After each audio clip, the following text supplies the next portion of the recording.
हिंगोली जिल्ह्यामधील धनगरवाडी गावात एक धक्कादायक प्रकार उघडकीस आलेला आहे। शेतकरी रामचंद्र शंकर खडसे यांनी जिल्हा अधिकाऱ्यांकडे अजब मात्र गंभीर मागणीचं निवेदन दिलं।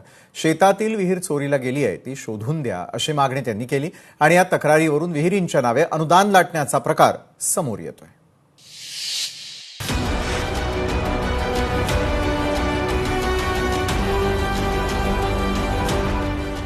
सेनगाव पंचायत समितीत विहीर अनुदान घोटाळा, चोरीला गेली विहीर शोधून देण्याची जिल्हाधिकारी यांच्याकडे मागणी।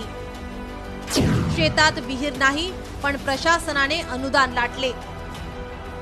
जाऊ तिथे खाऊ या चित्रपटात अभिनेते मकरंद अनासपुरे यांच्या शेतातील विहीर ज्या पद्धतीने चोरीला जाण्याचा जसा विनोदी प्रसंग दाखवण्यात आला होता, तसाच धक्कादायक प्रकार आता हिंगोली जिल्ह्यात समोर आलाय। धनगरवाडी येथील शेतकऱ्याने थेट जिल्हाधिकारी कार्यालयाकडे धाव घेत त्यांच्या शेतातील विहीर चोरीला गेली, ती शोधून द्या अशी मागणी केली आहे। रोजगार हमी योजनेअंतर्गत तसेच अहिल्यादेवी होळकर योजनेतून शेतकऱ्यांसाठी सिंचन विहिरींना मंजुरी देऊन अनुदान वितरित केले जाते। ज्या शेतकऱ्यांकडे विहीर नाही त्यांना खोदकाम व बांधकामासाठी आर्थिक मदत दिली जाते।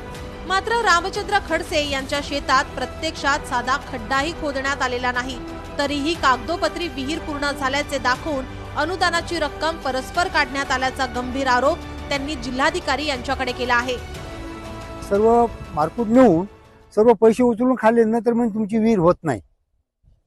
मग होत नाही म्हटल्यावर आम्ही उकेच बसलो, पण पुढे चालून की आम्हाला असं कळालं की तुमच्या नावावर विहीर उचलली आहे। मग म्हटलं विहीर उचलली आहे आणि आम्हाला तर 1 रुपया मिळाला नाही। मग 1 रुपया मिळाला नाही आणि विहीर उचलून खाल्ली, म्हणून मग आम्ही हे पाऊल उचललं आहे। पण आता आमच्या शासनाला अशी मागणी आहे की आम्हाला आमची विहीर द्या, नाही तर कायदेपूर्वक त्याच्यावर कारवाई करा। रामचंद्र खडसे यांच्याकडे 2 एकर शेती आहे। त्यांच्या नावावर विहीर मंजूर झाल्याची नोंद आहे, मात्र ती नोंद दाखवून लाखो रुपयांचे अनुदान काढण्यात आल्याचा आरोप आहे। हा प्रकार केवळ त्यांच्यापुरता मर्यादित नसून गावातील अनेक शेतकऱ्यांच्या नावावर अशाच पद्धतीने विहिरी मंजूर दाखवण्यात आल्याची चर्चा आहे।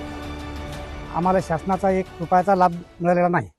आमच्या नावावर 2,37,000 रुपये उचलून घेतलेत हे आम्हाला कळालं, पण आम्हाला त्याचा 1 रुपयाचा लाभ मिळाला नाही। याच्यात जे दोषी असतील, जे पैसे उचलणारे असतील, त्याच्यावर कायदेशीर कारवाई व्हावी। आम्हाला त्यातला लाभ मिळालेला नाही, आम्हाला सरकारी लाभ मिळावा। बरेच शेतकऱ्याची फसवणूक अशी झालेली आहे, खूप शेतकरी त्याच्यात। कोणाकडे कागदपत्र दिले? कागदपत्र एजंटकडे दिले। 2,36,000 रुपये उचललेले आहेत, आपल्याला 1 रुपया सुद्धा लाभ मिळालेला नाही। अधिकाऱ्यांनी याची चौकशी करावी, याच्यावर कारवाई सुद्धा करावी।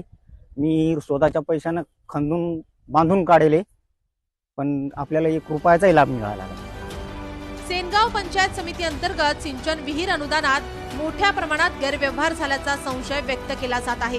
या प्रकरणात पंचायत समिती कार्यालयातील काही कर्मचाऱ्यांच्या संगनमताचा आरोप करण्यात येत आहे। अधिकारी आणि दलाल यांच्या संगनमतातून हा प्रकार घडल्याची शक्यता व्यक्त केली जाते। यामुळे शासनाच्या योजना खऱ्या गरजूंना पोहोचत नसल्याचा गंभीर सवाल उपस्थित होत आहे। आता या संपूर्ण प्रकरणाची सखोल चौकशी होणार का आणि दोषींवर काय कारवाई होणार हे पाहणं महत्त्वाचं ठरणार आहे। गजानन वाणी,